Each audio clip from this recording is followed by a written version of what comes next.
Saat Teduh Keluarga mengajak kita semua untuk menantikan kedatangan Yesus Sang Emmanuel dengan menelusuri jejak-jejak keselamatan dalam sabda Tuhan. Kita sampai di Bethlehem dan melanjutkan perjalanan menuju Yerusalem surgawi. Maranatha, datanglah Tuhan. Kami sambut Engkau dalam keluarga kami di masa pandemi ini.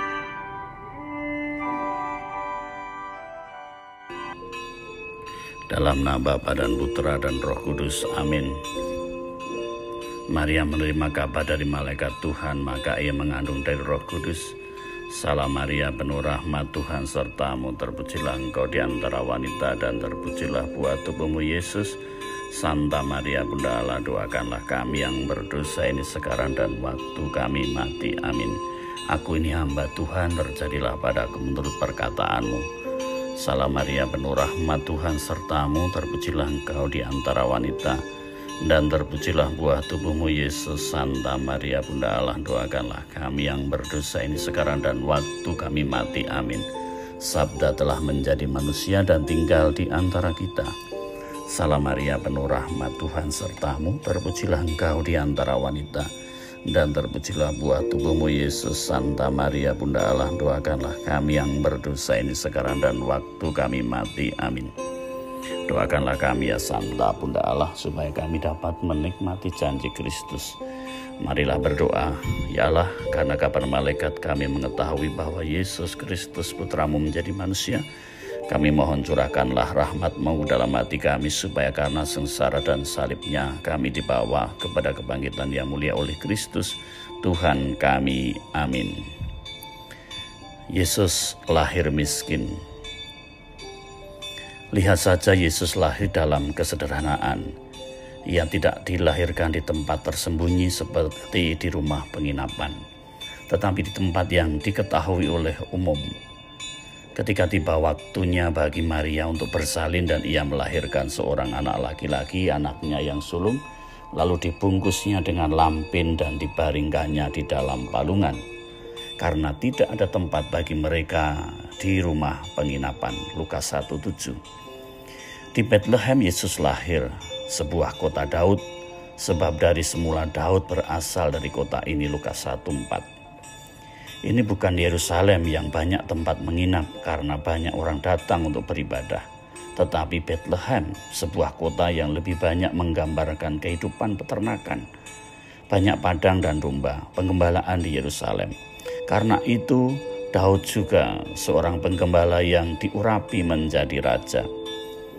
Area terbuka menjadi saksi kelahiran Yesus. Para gembala yang juga menerima warta sukacita di padang bergegas mengunjungi Yesus Juru Selamat yang telah lahir. Mereka menyaksikan apa yang diberitakan sungguh benar adanya. Mereka cepat-cepat berangkat dan menjumpai Maria dan Yusuf dan bayi itu yang sedang berbaring di dalam pangulungan. Dan ketika mereka melihatnya, mereka memberitahukan apa yang telah dikatakan kepada mereka tentang anak itu. Dan semua orang yang mendengarkan heran tentang apa yang dikatakan gembala-gembala itu kepada mereka.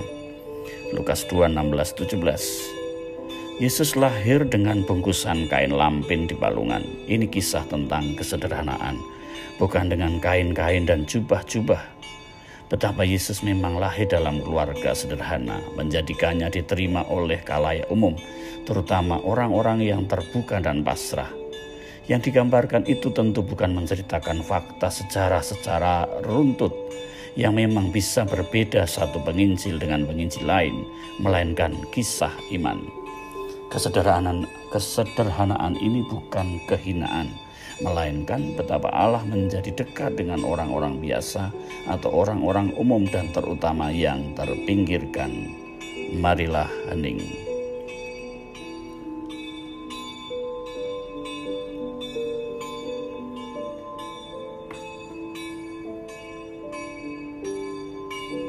Marilah berdoa. Ya Yesus, semoga cahaya kasih-Mu selalu menyinari hati kami. Natal ini kami mengagumi kasih-Mu yang begitu besar. Kesederhanaan bukan tanda kehinaan dan olokan, melainkan kelembutan hatimu bagi semua orang. Biarkanlah kasih-Mu mengubah setiap segi kehidupan kami dan juga menyentuh setiap orang yang kami jumpai. Menerima kehadiran-Mu dengan hati terbuka dan menerima kedamaian-Mu. Amin. Dalam nama Bapa dan Putra dan Roh Kudus. Amin.